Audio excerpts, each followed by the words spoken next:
Bonjour, bienvenue sur Lecture Académie. On est ravis de vous accueillir pour un chat en direct avec Maggie Stiefvater, donc l'auteur de Frissons et de Fièvre que vous connaissez très bien. Donc on est ravis d'accueillir Maggie. Pendant 1 heure, elle est à vous. Vous pouvez lui poser toutes vos questions. Donc voilà, bienvenue Maggie. Hi, bonjour. Alors je vais commencer à poser toutes les questions que vous nous écrivez. Donc au fur et à mesure, Maggie répondra à toutes vos questions et vous saurez donc tous les détails de ces romans et plus encore. Alors, première question.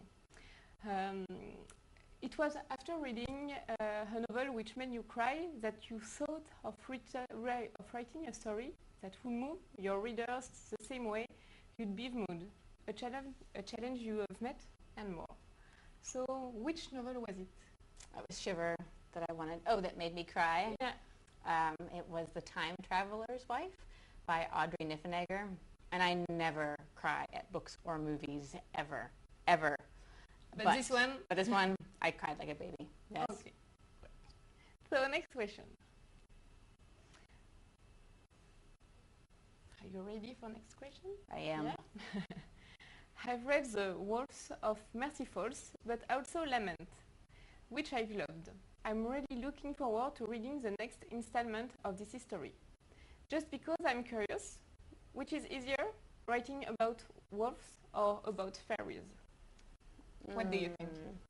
Which is easier? They both scratch different itches. The wolves are much more realistic. It doesn't seem like it should be that way, but it's more about being a person, being human. But the fairies are more about folklore, which was what I always loved when I was a kid. I used to check out this giant book from the library about fairies and read it again and again so many times. And no one else checked it out. It was old and smelly. I checked it out so many times that the library gave it to me. So when I write the fairy books, I feel like I'm writing them just for me. And then the wolf books, I guess they're harder. They are harder. Yeah? You have to pay more attention to what people would actually say. Okay, so you have your answer. So next question. So do you already have other ideas in mind for when you are done writing about Grace and Sam's beautiful story? I guess you have lots of ideas.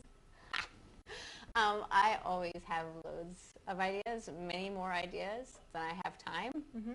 So I have 3 or 4 that are backed up in line waiting to be written now, but the one that I'm writing, secret novel of my heart, I've been working on it off and on since last September. So yes, and when that one's done, I have another one in my head, and then another one. So many projects. You can be sure that Maggie will write other stories. Yes. Yes. Okay, great. Thank you. So next one. When do you think you will be able to tell your readers a little more about secret novel? Okay.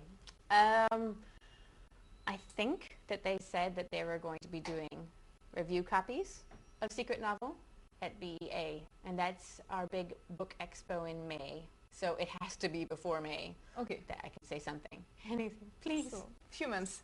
Yes. Okay, great. You've made a playlist of each of your novels. How those songs you are listening to when you are writing are songs that you think of later on in connection with your books, with certain passages in your books? For me, I can't concentrate if I don't have music playing when I'm writing. I can't at all. All I think is I'm sitting there at the computer and I think I should be doing the laundry. I should be walking the dogs. I should be making cookie dough.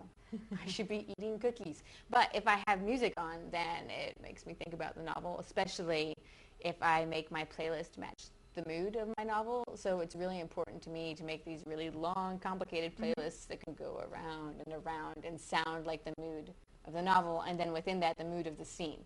So it's kind of like a movie soundtrack in my head. All the time. All the time. Great. So it's kind of the same questions. Do you listen to music when you are writing? Always. Yes, always. Yes. And even when you were young and when you were studying? No, back when I wrote bad novels, I didn't. So and I did. Need music for great novels? I do, yes. Otherwise, I just go wandering off course. It doesn't work. And I did write many bad novels. I have 30 unpublished novels. We don't know if they are bad or not. Okay, I'll describe how bad they were. Okay, so one of the novels that I posted an excerpt on my blog, it was about the IRA because I was very interested in 60s Irish history. And so there were some terrorists, and there was the British soldiers, and there were some bystanders, and there was a flag, and they were all fighting. And I chose to tell the story not from the point of view of the soldiers or the bystanders or the terrorists, but the flag.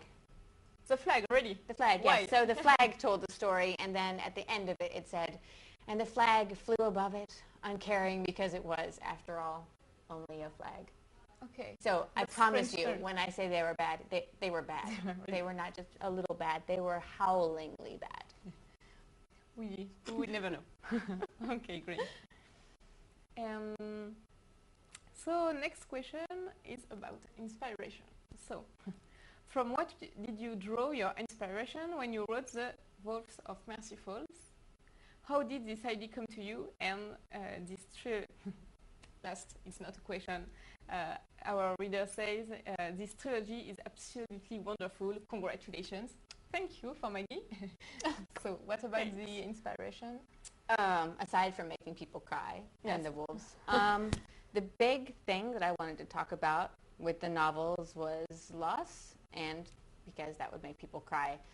And the big obstacle I had was that werewolves only become wolves for one night out of every month. When it's a full moon, they turn, ooh, and that was useless because how could you miss someone if they were only gone for one night? So I had to think of other ways to make it natural for the wolves to be wolves longer. And so I started looking at gross things like menstrual cycles that I had to throw out. And then I hit upon the year, and that was what really made the entire series fall into place because it's a really natural cycle that readers can really understand where the big conflict is coming in because they cold, it's really easy to say, cold. Okay, great. Thank you. So our next question is about wolves. So where does your passion for wolves come from? Like I said, I'm not a big fan of werewolves, but I do like wolves. I'm a big fan of nature in general, and I've always liked wolves because they're not just animals in literature. They often stand for something else. Yes. And it's interesting to see how that is true across lots of different cultures too. Everyone has their own mythologies for wolves. Yes, really. When I went to Lithuania, I sometimes doodle a wolf in the front of my books when I sign them, and they said, "That's our wolf." I saw it on the exhibition. Yes. Last On the Saturday. fair? Yeah, that's great. And so in Lithuania, they said, "That's our wolf." And I said, "What are you talking about?" And so apparently Lithuania has this whole origin story about being founded by the king having a dream about a wolf. And they have a statue, and it looks just like that wolf that I draw. And so it's interesting to see how the wolf has meanings across cultures. And that's always fascinated me. I love animals that have different meanings like that. And do you like another animals? If you could, I don't know, speak about another one. I really like crows, actually, because people always, they ask me all the time, especially in Germany, they say, if you were going to be an animal, what kind of animal would you be? Yes. A Maggie, and then so I've decided it's a crow because crows are very interested in shiny things. Yes. And they have a self-inflated sense of importance. They think that they're really cool, even if they're not, and they're always really cocky, and they walk around like this, and that's just like me. Yes. Okay. It's a good answer. Thank you. And the other question is also about wolves. So I will take the other one. So the question is, why a book about wolves? Because why not follow the trend and write about vampires? You know? Vampires. Okay. This is because I like to write about a fate worse than death, you know? And if you already start out the story dead, I can't do anything with that. I mean, you're already dead. I can't do anything worse to you. So I think you have to have a pulse to be in a Maggie novel. I can't see myself writing about vampires. Okay, so No. no vampires book in the next month. No, or yours. no. Great.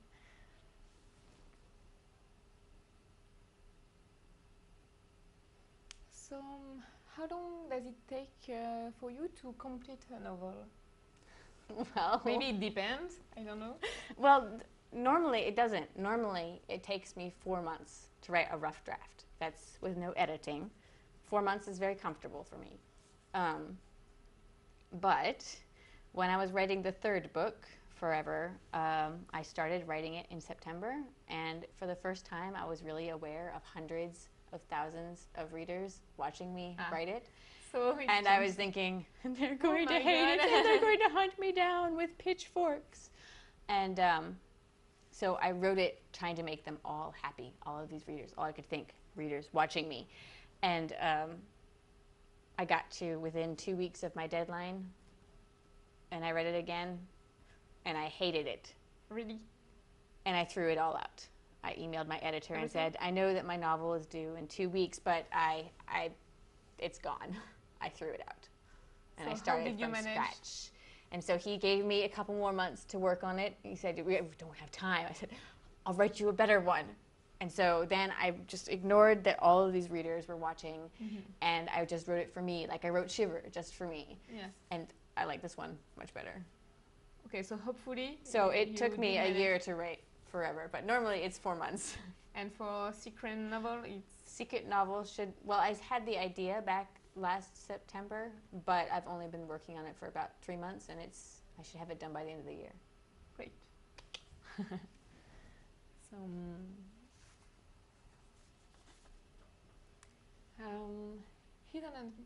He's an adaptation of Mercy Falls for the cinema planned already. Yes. Yes. When? Where? Warner Who? Brothers has optioned the film rights, Yes. and people keep on asking me, well, are you worried? Are you excited about it? And the thing is, well, for one, the film itself doesn't excite me. I'm sad to say this, because I love books. So when I get a different foreign edition of the books, and so I have 30 different versions of Shiver, that's very exciting because I love books. But I will say that my husband is never surprised at anything that happens with the books. When we met, I was 19, and I said, I know that I am a young and poor history major now, but when I grow up, I am going to be a rich and famous author, and I'm going to keep you in a manner to which you will quickly become accustomed. Yeah. And he goes, okay. And so then we sold the book, and it did really well, and we sold the rights in France and the rights in Germany, and I tell him these things, and he goes, okay. And I said, and I keep on telling him all these wonderful things. It's going to be an audiobook. It's going to be in Lithuanian. He goes, okay. And why aren't you ever surprised with any of these things? And he goes, well, you told me. And so I asked him, when will you actually be surprised? And he said, okay, this. We're in a movie theater, and it says Shiver. So now I'm like, yes, please make the movie. And I told him, you look surprised when they make a movie. You look surprised. So I'm excited about the movie for that. Yeah. But at first, it didn't seem like it was much of a chance that they would make it, because a lot of books get optioned, but they don't always get made. Yes. And so I didn't worry about it. And now they wrote a screenplay, and they're looking at getting directors attached, and so it looks like they might actually do it. And so now I can worry. Yes. And so do you have an idea when it could be? If it goes through the whole director process now, it could be really fast, like 2012. Okay, That be is soon. Yes. Great. So next question: do you write your novels first on paper or directly on computer? No, definitely on the computer, because I type much faster than I write. So when I'm traveling, sometimes I'll try and write longhand, especially if my computer has run out of juice. And they always end up looking like outlines of scenes instead of actual scenes, because in my head I'm so used to fixing my pacing based upon how long it takes me to type the paragraph. And so when I'm writing, I've been writing this scene forever, and you look at it and it's this long. So small, Yeah, so it's difficult for me. But that said, the first draft of Lament was written by hand in 3 blank books. Yes. Mm-hmm. Okay, so computer for you. Yes, computer. Okay, great. And so next question, what do you need nowadays to become a great reader, such as yourself? What do we need To be a great writer? I don't know if you have a recipe thing. Yeah, actually, be a really good reader to be a good writer. I always get really suspicious when someone comes up to me and says, I want to be a writer. And I say, okay, so what book did you read last? And they go, and then they have to think, and then they give you a school book that they've read. And I go, no, you don't really want to be a writer. You like the idea of being a writer. So good writers are always good readers because that's what you learn from. I mean, you can read a textbook, how to write a novel, or you can read books and say, okay, this book, I love it so much. Why do I love it so much? And you pick it apart. Yeah. So I would say that. And I would say you have to learn a new meaning for no. Because you will hear it a million times. I have so many rejection letters, I could paper all of my walls. How many? With it. We want to know. For Shiver, well, Lament, my first published novel, I have over 200 rejections for it. Okay. So you see, you have to keep trying and trying. And so even with Shiver, I was trying to get an agent. And so I already had a book published, and I was trying to get an agent just to represent me. And so I sent it, and 60% of agents said no to Shiver. So the thing about no, about learning a new meaning for no, is that you have to learn that it means not yet, not actually no. And the only time that no matters is if you tell yourself no. So yes, yeah, I would say that's the most important thing. Okay, so how long did it take for you to be published? I first tried to get published when I was 16. 16, okay. And with one of my terrible novels, The Howlingly Bad Ones. And unsurprisingly, nobody wanted it. So I got Lament published when I was 21, so 21, 22. So 4 or 5 years of constant writing, constant sending out.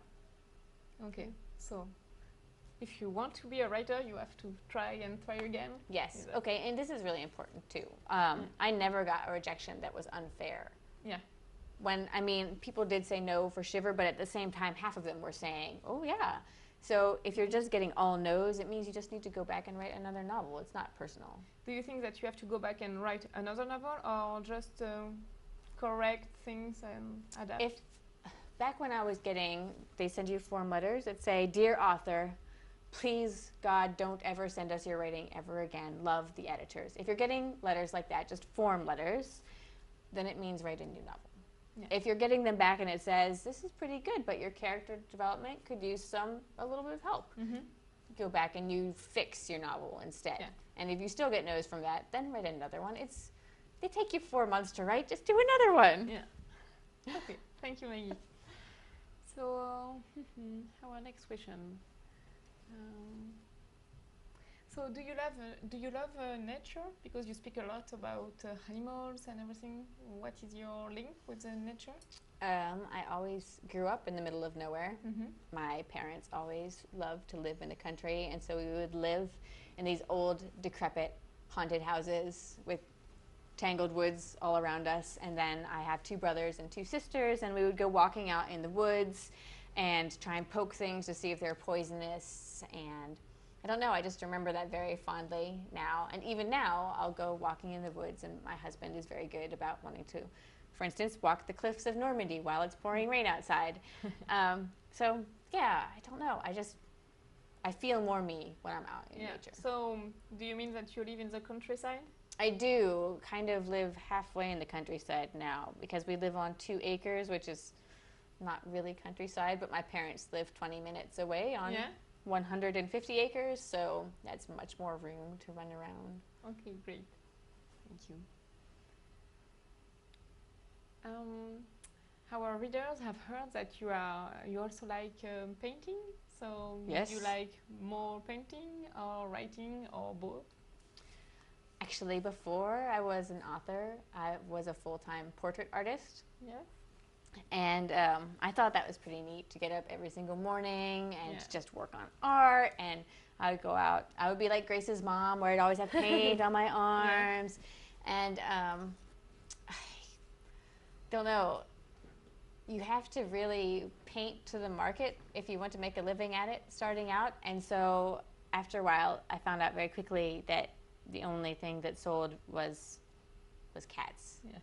And so I was painting lots and lots of cats. And at one point, possibly the low point of my career, I did an entire series of classical paintings, Yes. famous paintings with cat heads instead of people heads, like the Mona Could Lisa be a good idea. Yeah. with cat head. And these things, they paid my rent for a long time. Yeah. I'm not proud of them. Okay. And so do you continue to paint time to time? I do, actually. I have a sketchbook that I bring around to airports that gets me pulled over at security because it has a big metal clasp. And I have a graphic novel kind of in the works a few years down the road. So I'm hoping to be able to combine my writing and my art without cats. No cats. There will be no cats. And what about the nature? Do you like to paint the nature? Yes, I do. Actually, my portraits that I mostly did when I wasn't doing cats, I did horse portraits. Yes. So I got to go out into the countryside with my big camera and take reference photos of gorgeous horses in the middle of nowhere. And then, And so you are in Paris. Did you have time to go to famous painting exhibition, maybe? I was going to try and go to the Louvre, and I decided to go out in the rain on the beach in the cliffs instead, which should surprise no one now. Yeah. Okay. Thank you.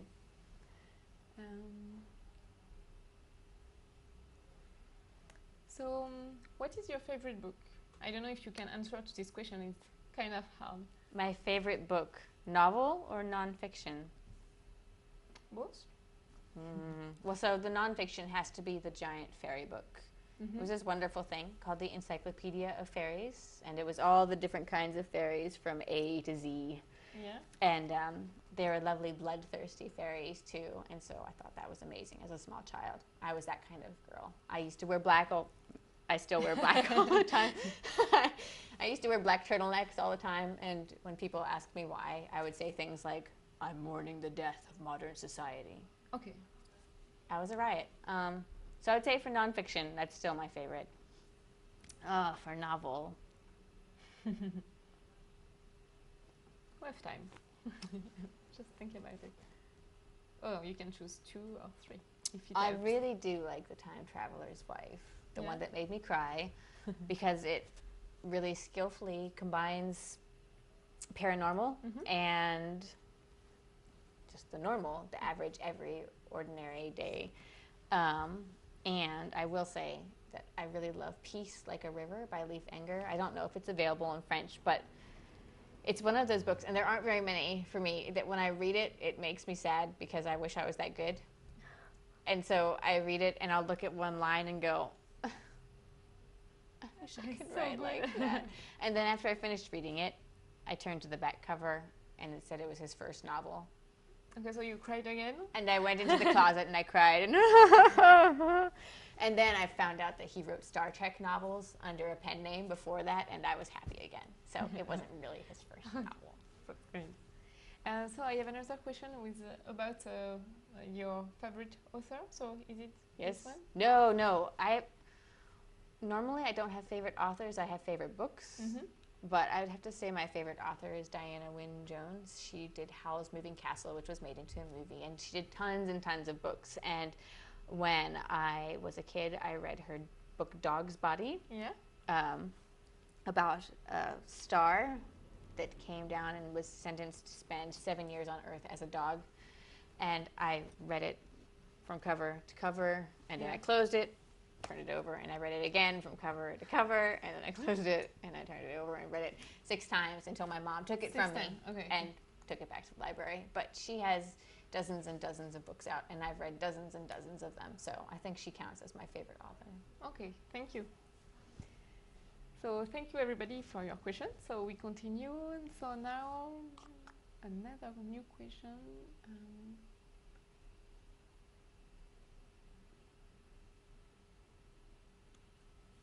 How do you get the inspiration of the first name of your characters? This is a long story. We have time. No worries.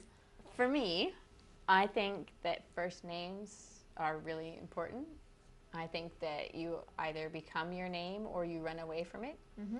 Like if you have a really old-fashioned name, you either become a really respectable person or you become this wild, crazy, so to me, it's also when you're writing a novel, the only first impression that readers get of the characters is seeing their name on the paper. They don't see them in person, they see their name. And so if I said Jessica to you, then you have a certain idea of what a Jessica would look like. And you're like, oh, she's such a Jessica.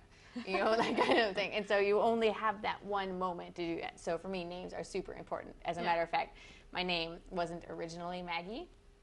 Oh. It is my name legally now. But when I was 16, I had my maiden name, which was Hummel. And my first name was Heidi. Heidi. I was Did Heidi. you know that? Heidi Hummel. Yes. And it's quite a name, isn't it? I remember going into the eye doctor's appointment, and I was sitting there, and I really remember I wore the black turtleneck, and I said I was mourning the death of modern society, and I was Heidi Hummel. I'm sorry. Heidi Hummel! Heidi Hummel! And so I'm sitting there in the waiting room, and the receptionist says, Heidi Hummel. What a cute name. It sounds like a figure skater. So you said, stop. And I stood up and I walked out of the appointment to where my mom was sitting in the car. And I said, Mom, I'm changing my name. And what did she say? Because I was named after one of my dad's ex-girlfriends, she said yes. She said yes? Yes. And you changed? Yes, so I changed my name to Margaret, Maggie for short, because I felt like a Maggie. Yeah. And so, yes, names are really important to me. See, I told you it was a long story. And then, so Sam and Grace, I wanted them to have really ordinary names because they were in really extraordinary circumstances. And then Grace has kind of a dual meaning because Grace is not only a name, but Grace is also a certain strength of character under fire. Yeah. And so, and then Sam, it's not a feminine name, but it's one that you feel close. It's sensitive. Yeah. And so, and it sounds sad. It's just one letter off from sad, Sam. However, there was a problem with Sam. Why? Because my editor called me up and said, yeah, we need you to change Sam's name. This was before Shiver came out. And I said, what? They said, yeah, because apparently there is a Sam in Twilight. And I said, no, there's no Sam in Twilight. There's Edward, there's Jacob, there's no Sam. And that was right when the Twilight movie was first starting to come out, and there were newspaper articles everywhere, and they said this. Twilight movie comes out, Sam Yulee suddenly given huge role, Maggie Stiefvater is screwed, is what they said. And they said, yeah, so there is a Sam, he is a werewolf, and so you have to change it because people will think that you called him Sam and took the idea from Twilight. I can't change his name. But they were insistent, so I spent days looking at name lists, trying to find something that sounded like Sam. And I couldn't find anything, and so finally someone suggested Lee to me, which was kind of, it's a name which also has that kind of sensitive connotation. Yeah. And I was trying to write Linger with it, and I wrote the first chapter, and Grace was talking to this dude, Lee, and I'm like, it's like she's talking to someone else. Who is this Lee guy? Grace, you're supposed to stay with Sam. And so I came up with another idea, because at the time, I was trying to read werewolf books, and I was reading Patricia Briggs' Moon Called, about werewolves. Yeah. And in it, there's a werewolf named Sam. And I thought, okay, this is my idea. So I started reading as many werewolf novels as I could and writing down when I found a Sam in them. And then I came to my editor and I said, look, I've read all these werewolf books and they've got Sams in them. And so I think statistically, you're more likely to be a werewolf than human if you're Sam. And as a matter of fact, if I named him anything else, it would be unusual because clearly you're supposed to be named Sam if you're a werewolf. And they're like, fine, just keep it. Okay. So that's how I got to keep Sam. I told you it was a long story. Yes, that's very interesting. Okay.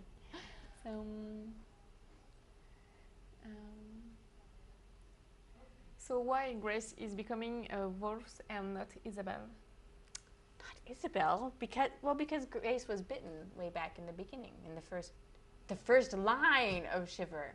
And so people think it, they tell me it seems like such a surprise that Grace shifted into a wolf, but I kind of feel like if you look back at Shiver, I was worried it would be too obvious because it's always like, oh, watch out, look, she smells really well, look, she hears really well, she might be a wolf. Yeah. So, yeah. That's fine. Okay, thank you. How did you choose the titles of your books? Did you work with your editor? All right, when I first wrote Shiver, it was not named Shiver. It was called Still Wolf Watching. And I thought that was the best title ever. Okay, you were sure? I was sure that was the best title ever.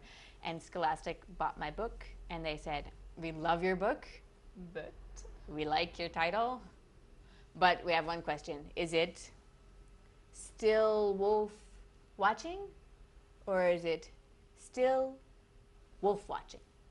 I said, what? And they said, is it Still Wolf Watching, or is it Still Wolf Watching? I don't know. Does it matter? Yes, it matters deeply. Change it. So I came up with this long list of titles, and one of them was Shiver, and one of them was Linger. I liked both of them. I just have always thought they're really pretty words, and they kind of had two different meanings. Yeah. And so we went with Shiver, and Linger was really easy because it was right there on the list already. And then the problem was that I was locked into this ER thing for the final title.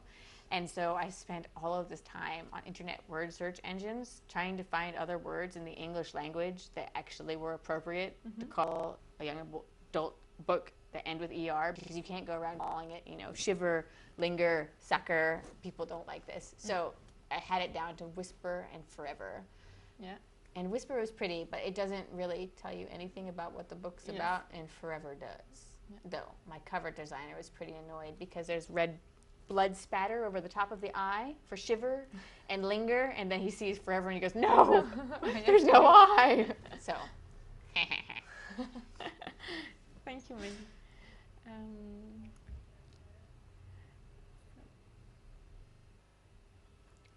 Do you think that you are like one of your character?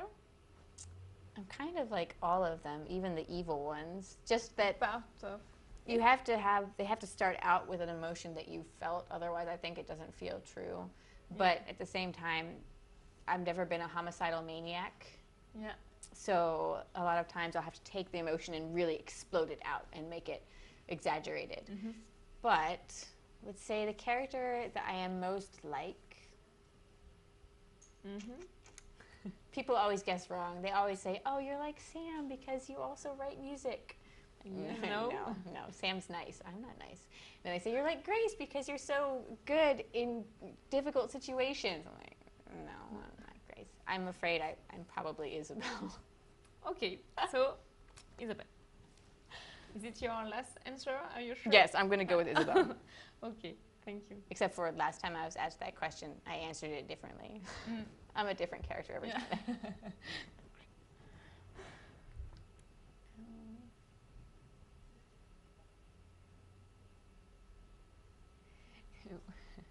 I don't know if this question is a good idea, I think. Were you sad when you had to leave Sam and Grace at the end of Forever?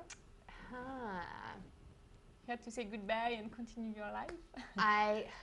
Well, because I finished the book twice, it was a bit anticlimactic. Okay. But when I did finish it, I remember the day that I finished it. I have a daughter who's 6, and I was driving her in the car to the farmer's market because I was so thrilled to actually finally have free time for once. And I was intermittently giddy, like, ha, and ha, and she says, Mama, why are you so happy? And I said, I finished Forever. And she said, finally. So that tells you how long I was working on it, that even my 6-year-old knew that I've been working on it. So I don't know. I have mixed feelings about it. On the one hand, it's really where I wanted the novel to stop, the series to stop. But on the other hand, I still keep on thinking, I'll see something and go, oh, I should really use that in a conversation between Sam and Grace. And then you realize there are no more conversations between Sam and Grace. And yeah, it's bittersweet. Yeah. So when you are writing a novel, all your family is with you? Or, I mean, you are sharing a lot? with them about your difficulties or what you are feeling? Yes, poor creatures. Yeah. My husband gets the brunt of it, I'm afraid, as I sit there and I go, why isn't this scene working? I'm throwing it all out as I write, and I get stuck on things when he knows that things are tough. Sometimes when I'm just whining, he'll just ignore me. He's like, you're fine, you're fine. But when he knows that I'm really stuck, I'll be sitting there at the computer going, and he'll appear silently and hand me a cup of tea just the way I like it. So it helps. It helps. Psychological support there. That's great. Thank you. Merci à tous pour vos questions. Il y en a tellement qu'on ne sait plus laquelle prendre. C'est génial en tout cas. Et alors Maggie, nous continuons. So next question is about Isabelle and Cole. Will they be still in love of each other? Maybe, maybe not. Depends on if you describe what they had in Linger as love. Yeah. They are still what they are in Linger at the beginning of Forever, but I'm not going to say what they are at the end. Okay, so you have to wait. Yes. Great.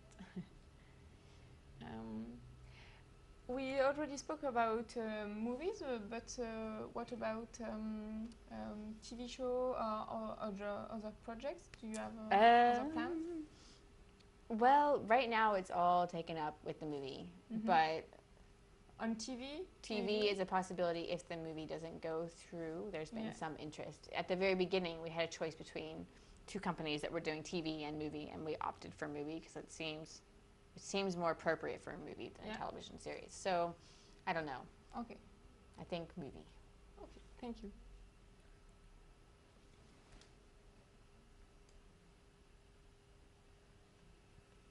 So what about France? Do you know France or Paris? Is it your first time here?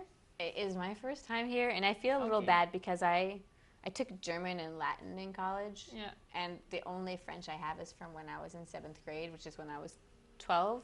And so I have all of these really useless French phrases like "c'est amusant," which you can't use when you're in a cab, or "comment allez-vous?" But I don't actually understand what people say back to that, so I can't ever ask the question, because if they answer, I'm like, no. You can smile. Exactly, I can smile. That's good, unless they told me that they were dying. So, yeah, I feel a little bad that I don't know more of the language, but everyone's been really friendly. Everyone said, you have to be very careful when you go to France. You have to speak lots of French because otherwise you'll get lost. Yes. And I haven't gotten lost. No? We made it all the way to Normandy, and I have eaten many pastries, and nothing bad has happened, even though I only know comment allez-vous. So it's been fantastic, although it has been raining the entire time I was here, and gray.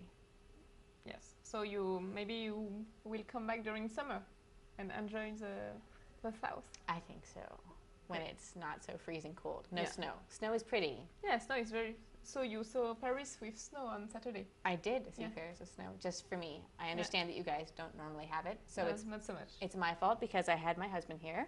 It was my first time in Paris, and it was our wedding anniversary, so the universe gave snow. So I'm sorry about the transportation issues. It was my fault. So you say that you have celebrated your wedding birthday in Paris? Yes. Is it romantic to celebrate in Paris? Yes. Great.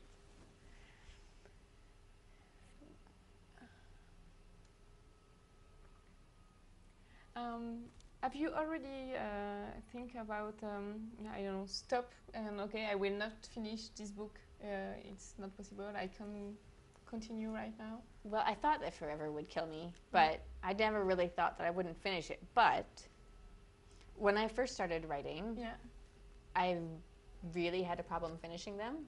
I would get 30 pages in and then get stuck. Or I'd get 45 pages in and then get stuck, and then I would write in the aliens coming down and killing everyone because I was frustrated. And I can't remember when it was. It must have been when I was 18 or 19. I decided that I was never going to write a novel again unless I knew the ending of it first. Yes. So, I mean, it completely changed my life, because from then on, I have never started a novel and not finished it. at some point, because once I know the ending, I know where I'm headed. So even though I might go in a wrong direction, I can always backtrack and go back and head towards the ending. So when I wrote Shiver, for instance, spoiler alert, I knew that scene of Sam coming out of the woods. I had no idea how I was going to pull it off, but I knew that he was going to come out of the woods. So yeah, now I always finish them. But a long time ago, I always did. So now I tell people if they don't know how to finish their novels, come up with the ending first. Yes. So, good approach. Thank you.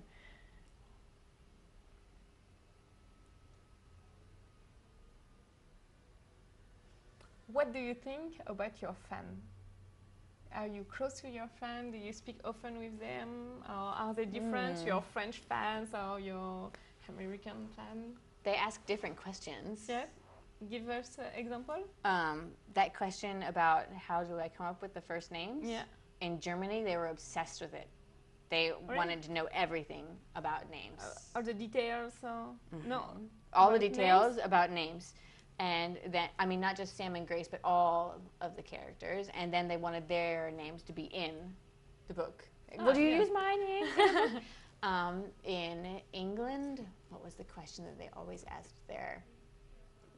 They were really interested in where story ideas came from. Yes. And so the idea that I wanted to make people cry and wrote the wolves by accident, that was not a good enough answer for them. They wanted to know more. No, when you're sleeping and you're dreaming and you have an idea, what does that feel like? No, I don't know. And then in Amsterdam, when I was in Holland, the first question I got was a whole bunch of students, and a little student put up his hand. Yes, and he goes, "What is your bank PIN code?" I don't think that speaks for the Dutch people in general, but that was the first one. So that's different. And what did you say? I told him. Next question. I asked for his name because I told him I was going to kill him in my next novel. I'm so good in schools. Do you go often in schools? I do, actually, especially in the States when the books come out. I go to a lot of different schools. The most challenging school visit I ever had was my first visit in England, though. Yeah. So I got there, and they'd bussed in a bunch of different students, and they were all wearing their jackets, so it looked like I was teaching at Hogwarts. And I give my talk that normally has teens rolling in the aisles with laughter, and there's nothing, just blinking raccoon eyes. And I'm thinking, this is going to be the longest hour of my life. And I get to the end, and I say, does anyone have any questions or comments? No. No questions. Nothing. No questions. No comments. And so finally, one little hand. Yes. Thank you. Goes, yes, I don't have a question. I just have a comment. Your accent is very cool. Which Very nice. didn't give me much of a place to go after that. Yeah. But that opened them up, and they all started asking me what plane I came in on, if my hotel room was comfortable, and how I packed for such a long journey. It was like having a school visit with my grandmother. Yeah. That was the hardest one. Okay. And do you speak with your fan on Twitter or Yeah, Facebook? definitely. I have Twitter and Facebook and my blog. I love my blog in particular because... Do you give, I don't know, details in your blog? I do. I talk about the books. Yeah. I talk about writing. I talk about things that I'm doing at home, like I just made Tibetan butter tea for my research. So they can feel close to you, I think. Yes, so don't make Tibetan butter tea. It was Yeah? not good. It was like licking the carpet. It was bad. And so I blog about that, and then they can comment, and I answer every single one of the blog comments. So I feel very close. Yeah, especially since when I go on my tours then, and they come and they stand in the lines, a lot of times they'll say, yeah, I found out about this from your blog, and they'll give me their name, and I'll know their name because they'll have commented on the blog so many times. And so it was awesome because the first time I really went far overseas in Germany, I was standing there, and it was the first country I'd been in where I didn't speak fluently. Yeah. And there's this huge long line of fans, and the first one comes up, and she was someone I knew from Twitter. And it was like, it instantly made me feel at home because these are just my fans. They're just normal fans. It doesn't matter that they're in Germany. So that's a good opportunity to have news from you.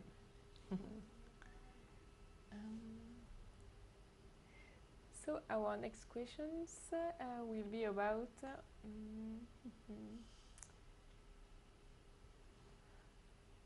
I think we have just a short question about Twilight. What do you think about the What do I think books? about Yeah. Twilight? Well, you already know what I think about the whole Pulse issue. Yeah. And being dead. So I should warn you already that vampires are not really my thing. With that said, I'm ambivalent about Twilight because I read those kinds of books all the time when I was growing up, where it was the ordinary world, an extraordinary creature, and so when I read it, I thought, vampires, cool. And then, but now in the U.S. especially, it's really not popular to say that you're just fine with Twilight. Yeah. You either have to be I want to have Edward's sparkling babies, or you can be the ones that say things like, Twilight, and they really hate it. There's no real in-between thing. Yeah. Now, that said, I did go and see the movie New Moon on opening weekend because a bunch of book bloggers, I was on tour, and they said, don't you want to come and see the movie on opening weekend? I don't think that's a good idea. And they said, oh, it's a good idea. So, and we went, and the theater's packed full of girls under the age of 12 and women over the age of 50. And so we're sitting there, we're watching, and it gets to the part where Jacob rips off his shirt. Okay. And behind me, the woman, who's every bit of 50, goes, now it's getting good. That's a bit strange. It was terrifying. Yeah, I understand. But yeah, Twilight, it's fine. Okay, so no more Twilight. I'm not going to marry Edward. Yeah. No sparkling. Jacob?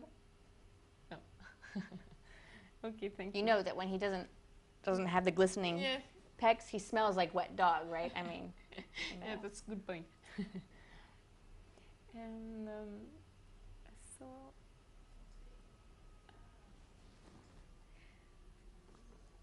next question is about love and straight. Do you prefer to write about love, or do you prefer to write about something very scary? When I was a kid and I would get to a book that had kissing in it, I would throw it at the wall. I always hated reading books about kissing. But now I remember I was reading a fantasy book and it was going along perfectly well. Everything was fine, and then the guy kissed the girl. I'm like, no, why did you ruin a perfectly good book with a kiss? I really didn't like it when I was growing up. And I still don't really enjoy romances where it's, does he love me? Does he not? He looked at me. Does he love me? And so I realized that people think that it's funny that I say I don't like romances, and I apparently have written a romance. But I like to think that because you can see inside Sam's head, you know that he likes her, so it's more of a love story and not so much do they love each other, but what will they do about it now that they do, maybe. But I don't know. I would say I prefer to write about the adventure part as opposed to the lovey part. Okay, thank you. So next question will be about books. What do you think about this cover? I love it. So you like a bit of romance. Yes, I do. And do you prefer this one or Frisson? No, this one. Because of this Because part? of the heart, yes. And because I'm not a pink girl. We are pink girls too at Lecture Academy, so we understand very well. Thank you.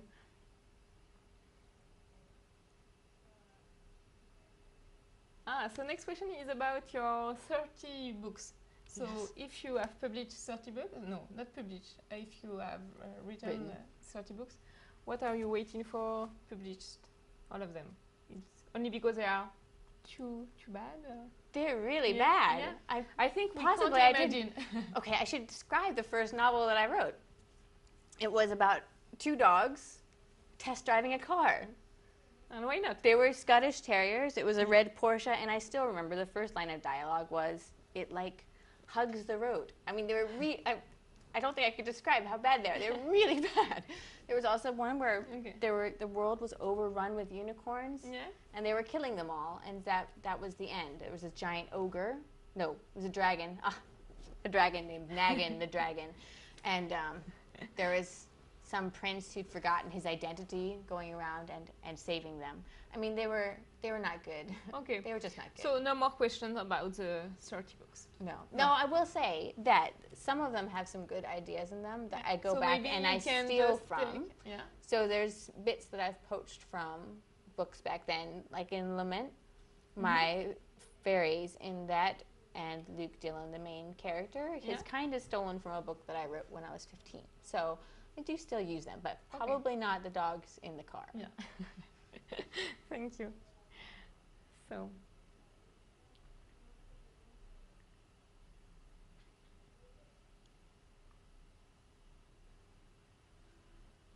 So next question is about the exhibition of Saturday. One of our readers, she was not able to come last Saturday, and she is very sad. And she is asking you, did you meet wonderful fans, or do you have just if you could just say one thing about the last Saturday, which is your best memory?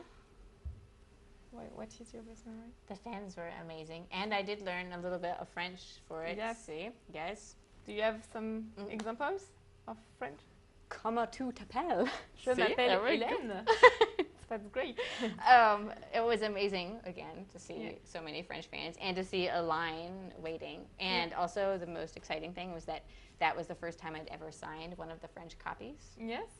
So that was exciting. And also, I really love seeing the French covers of all the other different books from authors that I know. So I was looking around the booths to see what they looked like.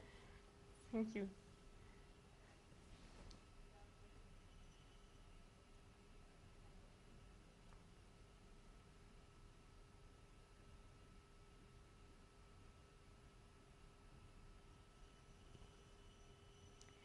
So next question is about the readers. When you are writing, do you think about all the fans all over the world, or is it too stressful, as you said?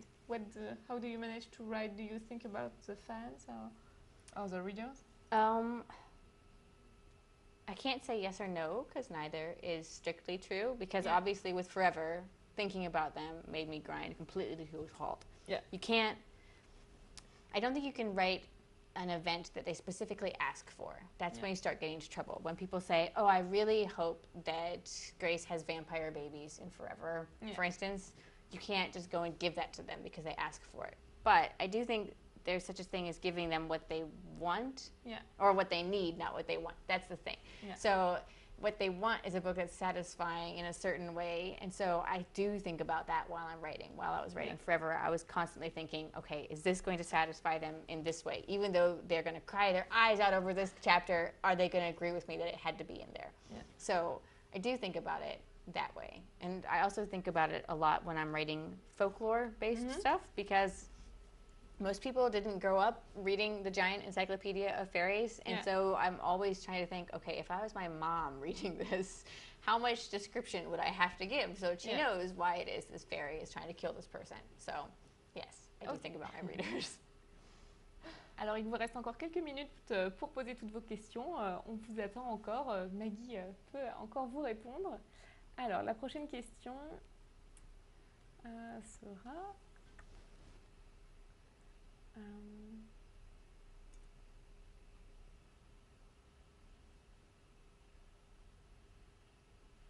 So at Montreuil Book Fair, the reader asked you which title you prefer for the third tome between Fury, Foudre, Fusion, and you answered Fusion because you think this better reflects the story of this third tome.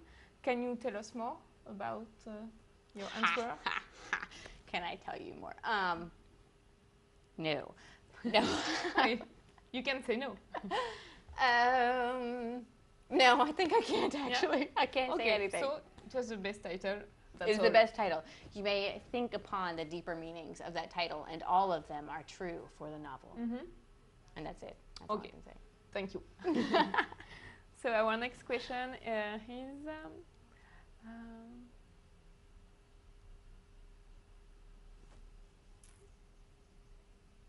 what is your best memory of Paris? I don't know, the food, the people, the Eiffel Tower? I don't know. I will say I'm completely cynical. I mean, I'm not romantic at all. Okay. And so I really thought that now I've traveled all over Europe and I've seen all kinds of things in the U.S. because we moved 13 times before I was 18. I thought, there's no way I'll see the Eiffel Tower and I'll be like, cool. And it was the first thing that I saw when I came to Paris because we had to drive by it to get to the hotel? And so we stopped at a light next to it and I'm looking at it and I'm like, it's the Eiffel Tower. My little lips started to quiver. So, yeah, I will say the Eiffel Tower because I'm not as much of a badass as I thought I was, apparently, because it was surprisingly amazing.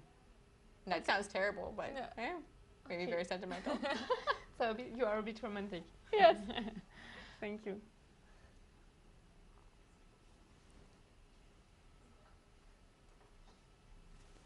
So,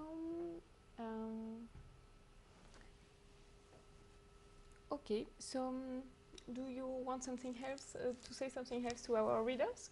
We have one more minute. Okay, yes. When you're reading the third volume, when you're getting ready to throw it across the room and all of this stuff, first of all, I hope you cry buckets. Nothing personal. But also, I should say that in Forever, it is sadder than the first two books, but it's also happier than the first two books. And at the end, I really hope that you would ask yourself which of the characters you would be if you're Sam or if you're Shelby. And that's all, I think. Okay, so we just have 2 more questions, so if you are ready. I'm ready. Yes. And so did you need some time help for writing? Do you need help to change your style, or did you study literature? I don't know. Actually, when I was in college, I was a history major, but I really wanted to take either lessons in music or creative writing or in art because I loved all of those things. And so I wanted to take piano lessons. I had to take an audition, and they said, actually, you don't play the piano well enough to have lessons even. So no, you can't have lessons. I said, that's okay. And so I went to the art department and I said, can I take an art class? And they said, let's see your portfolio. Oh, sorry, your portfolio is not sophisticated enough. You can't take art classes. So no. Okay. Okay. So then I went to the creative writing department and I gave them a sample. Yeah. And they said, sorry, your writing sucks. So no, you can't take any creative writing classes. So no, I didn't take any writing classes. So you did by yourself? Yes. So great. Congratulations. So do we have time for one more question maybe? Okay, thank you.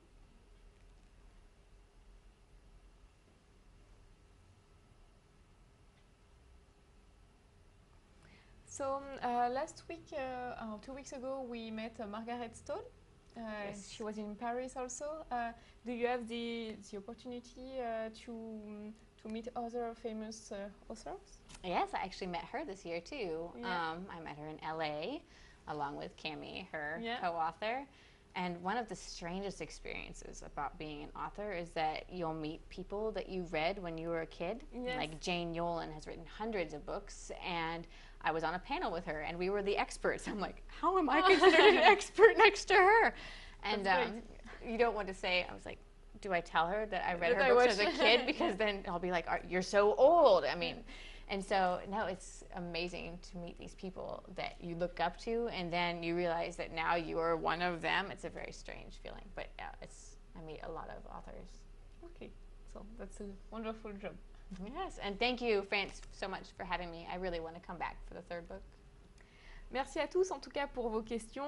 On a passé 1 heure avec Maggie et je pense qu'on en sait beaucoup plus. Donc en tout cas, n'hésitez pas à revenir sur Lecture Academy pour revoir tout le chat vidéo. Vous pourrez revoir toutes les questions et ne manquer aucun détail. Et puis n'hésitez pas à aller aussi sur le blog de Maggie où elle vous en dira plus en tout cas et vous pouvez la contacter. N'hésitez pas.